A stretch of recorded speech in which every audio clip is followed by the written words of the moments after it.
I think going back to what you were saying with, the pupil size and not needing extra tools and such, yes, that's kind of in your face, obvious benefit. But then when I saw the other secondary aha moment for me was when I started seeing studies showing benefits beyond what met the eye, no pun intended or pun intended in that regard.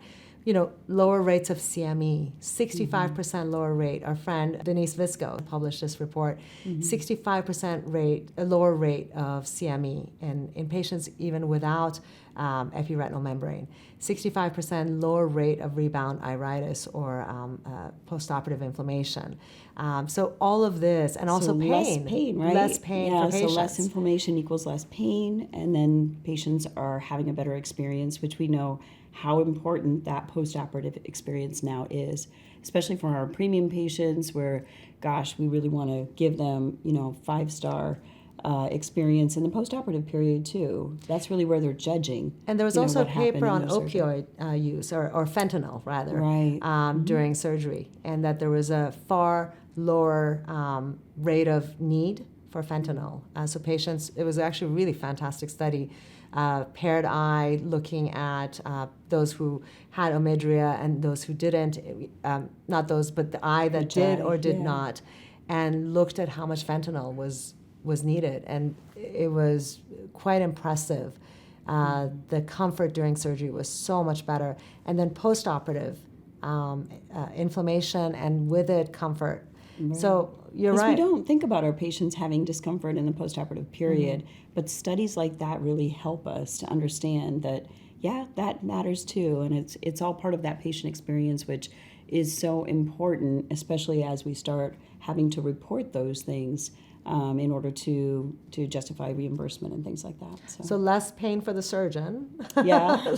Less emotional pain for the surgeon and less physical pain for the patient. Yep. So happy surgeon, happy patient, really a much better situation and really better results. Both you and I are experienced at this point in our career as surgeons and see the benefit, but I think it's even more important the earlier you are in your career to try to take away some of those factors that are really affecting how you're able to perform your surgery. I have younger colleagues and they definitely see that anything we can do that sort of takes a little bit of that stress away is a benefit to them and therefore a benefit to their patients as well. Without a doubt. And again, thinking of sequela of our surgical results is not just about doing a great surgery and picking the right lens. It's about making sure that you control the environment in which that eye will be in as it heals and so that your results can be optimized. Right, exactly. So, certainly there are some patients that I really feel like this is critically important for them. So if they start out with a myotic pupil, definitely somebody who's floppy iris or at risk for that. Diabetic patients, those who are more prone to inflammation, CME. So when you think about the benefits of OMIDRIA and consider those who are at risk of having some of these problems that we're hoping to abate with it, then... another population I see so much of, though, now that we do macular OCTs on all patients, it's amazing how many patients have even early epiretinal membranes. And sometimes they'll surprise you. The more advanced epiretinal membrane, for sure, we already know they're at higher risk. Yep. But even early ones are at higher risk of CME.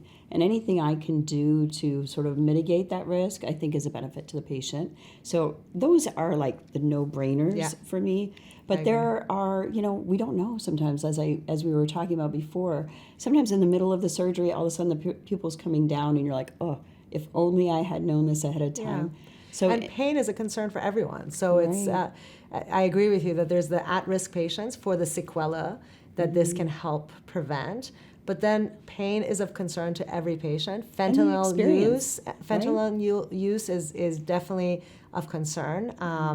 There's a lot of controversy around that. So there for every subpopulation of cataract surgery patients, I think you can think of wonderful benefits. Clear benefit, right? Yeah. So it sounds like you do what I do, which is I use it on every patient because I try to do everything that you do, Kathy. No. I want to be Kathy. No, I want to be Netta. But I think definitely. We agree completely on this that, really, if I can do something that I think is an incremental improvement, why would I not do that? Why would I not give myself the benefit of that predictability during surgery, and the patient that benefit of decreased risk and a better postoperative experience. Yeah, without a doubt. So I universally use it for my patients, and thanks for Rayner and again the support that we get. There's coverage, and every patient deserves to have the benefits of this. So, and speaking of that kind of support, so the place that I find it really important is in the billing and understanding how patients achieve the coverage that they need. And so that's the horrible part of what we do, right? Yeah. It's a complex and not so rewarding part. To have to figure that out, navigate that, make sure you're billing properly and that you understand the coverage for patients. And I think that's been a huge benefit working with Rayner and making sure that my billing team and my coding team and everybody else knows the steps that they need to do to make it accessible to all my patients. Without a doubt.